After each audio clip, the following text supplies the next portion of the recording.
కదా వస్తాడేమో అనుకొని ఇక బేసిక్ నాలెడ్జ్ లేదు కాబట్టి ఓ 72 గంటల టైం తీసుకో, ప్రిపేర్ అయ్యి రా, నువ్వు ఎక్కడికి రమ్మంటే అక్కడికి వస్తాం. ఒకవేళ ఎందుకంటే నీకు మాట మీద నిలబడే అలవాటు లేదు కాబట్టి, నువ్వు మాట తప్పుతావని తెలుసు కాబట్టి, నీకు జూలై 8 నాడు 11 గంటలకు మేమే ప్రెస్ క్లబ్కి వస్తాం. ప్రెస్ మిత్రుల సాక్షిగా ఒక న్యూట్రల్ వెన్యూ మీద రాష్ట్రంలో మీడియా సాక్షిగా రాష్ట్ర ప్రజల సాక్షిగా ఎవరేం చేసినరో రాష్ట్ర రైతాంగానికి, రాష్ట్రంలోని యువతకు 10 ఏళ్ల కేసీఆర్ ప్రభుత్వం ఏం చేసిందో, 18 నెలల నీ ప్రభుత్వం ఏం చేసిందో తేల్చుకుందాం రమ్మని ముఖ్యమంత్రి గారు సవాలు విసిరితే స్వీకరించి నేను వస్తా అని చెప్పిన. వస్తాడేమో అనుకున్న ముఖ్యమంత్రి, పోనీ ముఖ్యమంత్రి రాకపోతే ఆయన తరపున ఒక బాధ్యత గల్ల ఉప ముఖ్యమంత్రినో, ఒక వ్యవసాయ మంత్రినో, లేదా మరొక మంత్రినో పంపుతారేమో అనుకున్నా.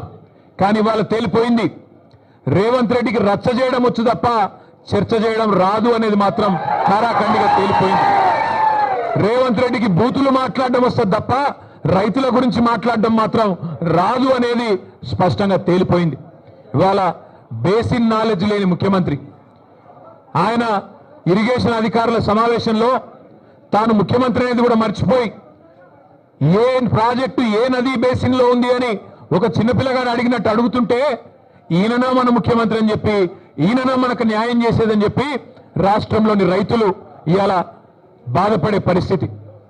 వాస్తవం ఒకటి మాత్రం, నీళ్లు, నిధులు, నియామకాలు, ఇది ఆనాడు కేసీఆర్ గారు, తెలంగాణ ఉద్యమకారులు జయశంకర్ గారు, ఇంకా తెలంగాణ బిడ్డలు ఆనాడు తెలంగాణ ఉద్యమానికి ఇచ్చిన శీర్షిక నీళ్లు, నిధులు, నియామకాలు. ఇవాళ రేవంత్ రెడ్డి గారు కూడా అదే పాటిస్తున్నారు. నీళ్లు, నిధులు, నియామకాలు.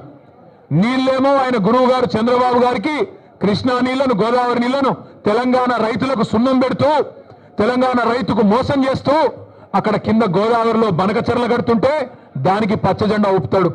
కింద శ్రీశైలం నుంచి కృష్ణా నీళ్లు అటు పోతిరెడ్డిపాడు నుంచి తోలుకొని పోతుంటే దానికి కూడా కళ్ళు మూసుకొని చంద్రబాబు గారు చెప్పినట్టు కోవట్టు పాలన ఇవాళ నడుస్తా ఉన్నది రాష్ట్రంలో. నీళ్ళేమో ఆంధ్రాకు పోతున్నాయి, నిధులేమో ఢిల్లీకి పోతున్నాయి. ఈ నియామకాలు ఆయన తొత్తులు కొంతమందికి ఇచ్చుకొని వాళ్ళనే చూసుకొని మురిసిపోతా ఉన్నాడు. నేను అడిగిన ఒక కాంగ్రెస్ నాయకుడు ఫోన్ చేసిండు, ఎందుకన్నా ఇదంతా అని.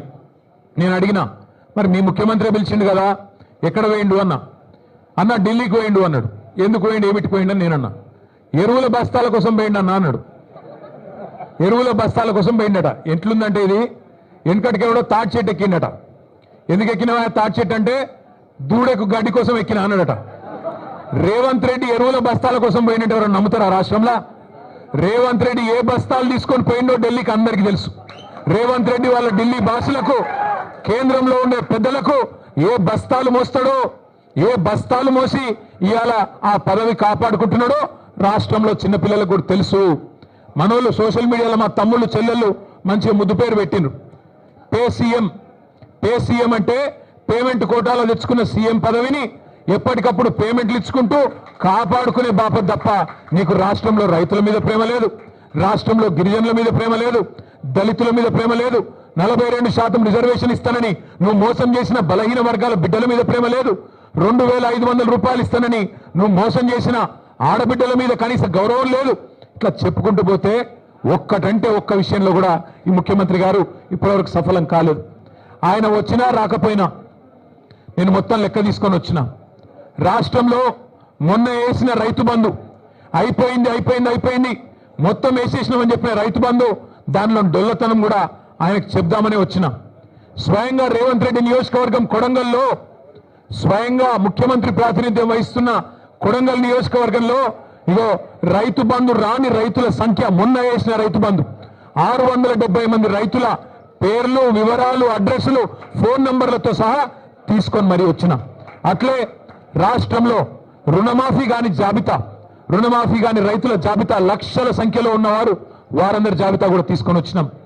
అట్లాగే ఈ రాష్ట్రంలో ఈ ప్రభుత్వం వచ్చిన తర్వాత, రేవంత్ రెడ్డి గారి ప్రభుత్వం వచ్చిన తర్వాత మరణించిన, బలవన్ మరణాలకు పాల్పడ్డ 600 మంది రైతుల లిస్టుతో సహా తీసుకొని వచ్చినాం.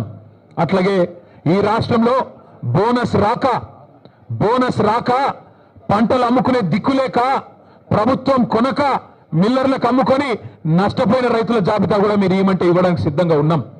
ఇవాళ రాష్ట్రంలో ఎరువుల కొరత రైతులను సతమతం చేస్తున్నది. ఒక ఆధార్ కార్డు మీద ఒకటే ఎరువు బస్తా, ఒకటే యూరియా బస్తా ఇస్తామంటే ఇలా రైతులు మళ్ళా లైన్లు కట్టి చెప్పులు క్యూలో పెట్టి ఎదురు చూస్తా ఉన్నారు ఫర్టిలైజర్ దుకాణాల ముంగట. రేవంత్ రెడ్డి అధికారంలోకి వచ్చే ముందు ఒక పాటను తయారు చేసి దేశం మీదకి వదిలిరు. మళ్ళీ ఆనాటి రోజులు తీసుకొస్తామని చెప్పినారు. నిజంగానే ఆనాటి రోజులు తెచ్చిండ్రు.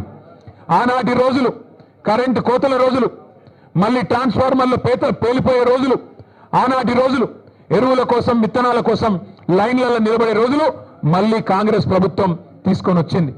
ఇందిరమ్మ రాజ్యం అంటే